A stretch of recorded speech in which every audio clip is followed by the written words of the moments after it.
The Germans, the Germans believed that the suffering of the German people, an unbearable suffering, and here I'm going to do a little history with you again because it's crucial. The Germans believed their suffering had been caused and perpetrated by the Jews in the world. This is an old anti-Semitic idea. It exists in Europe for a long time before there were Nazis. So they didn't invent this.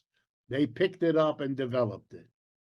What were the real sufferings that they blamed on the Jews? Let's go through it. Germany was the up-and-coming competitor of Great Britain to replace the British Empire with a German empire. The only other competitor in the second half of the 19th century to the rise of Germany as Britain's great competitor was the United States. And the Germans expected to inherit the British Empire, to be the great replacement. You can't understand the second half of the 19th century with the rise of German history, especially their politics, their unification of many small countries into one large Germany, the achievement of their leader, Otto von Bismarck, and all that represented. They had hopes of being the great intellectual, cultural, military power of Europe, a German empire, Reich in German. German is my first language. That was destroyed in World War I. Their leader, the Kaiser, abdicated. It was the end of the empire, literally the end of their leader, the end of their power. Their colonies, which were numerous, were taken away from them as part of the settlement of World War I. An immense reparations bill was imposed on Germany by the victors of World War I, particularly France and Britain, with the approval of the United States. Germany was destroyed, first in war and then in peace. There was no way they could recover from the boom they had achieved in the second half of the 19th century, the boom that they were in the middle of when they lost the war. And then the reparations meant they couldn't recover from the war because they had to deliver wealth from Germany to the victorious countries, France and England. So bad were the conditions that in 1923, Germany goes through another catastrophe. For those who don't know the history, we had one of the worst inflations in human history in Germany in 1923 and 5, 23 and 4, or 22 and 23. In a period of a year and a half, German families, among the most frugal in the world, who had saved over generations Deutschmark and put them aside in a bank account or in a box. I know these things because I'm talking about my own family. They were wiped out.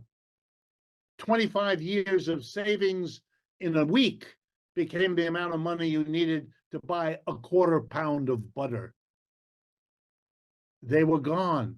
Their savings, what they hoped to rely on through the difficulties of a lost World War and the reparations, were taken from them. And then in 1929, 4 years later, the global world depression begins, October 1929. And the German economy is smashed again. Well, if you put any population through that many catastrophes, World War I ends in 1918, and the Great Depression hits them in 1929. That's 10 years of a lost world war, of a reparations bill, of the worst inflation in modern history, and the worst depression capitalism had ever seen. It was too much. You know how we know it was too much? Because in 1932 and 3, the German people turned to their new leader, Adolf Hitler. So it isn't surprising, and it should not shock anyone to learn that in that crazy time, they would also find the meaning in Hitler's idea, borrowed from the past, that the Jews were the ones who had made all this happen. So the Germans were taught to explain all of their suffering as the behavior of Jews who could and who would do it to them again. This trained the German people to see it's either us or them. You have to have that mentality to then deliberately take the property away from the Jews, take their jobs away from their Jews, take their homes away from their Jews, stick them in a jail, stick them in a concentration camp, and then finally mass murder them.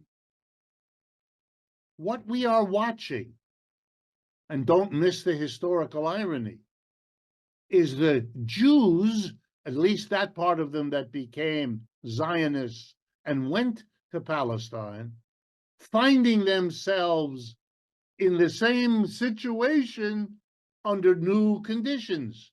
Germans are no longer relevant. It's Palestinians. They're going to take us over. They are going to expel us. They are going to try to kill us. And we have no choice. To get rid of them is what we have to do. Yeah, at first, just Hamas. But Hamas is the organization supported and sustained by Palestinians, probably more so now than ever. And so they're stuck. You know what ended it in Germany with the Jews? Outside intervention. The war, when Russia and the United States together stopped the German system from continuing.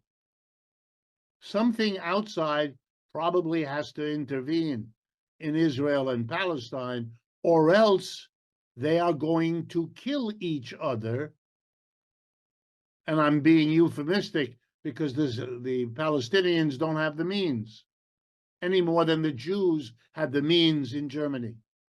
One side has the means. Both sides have the fear. We know the result. We're watching it.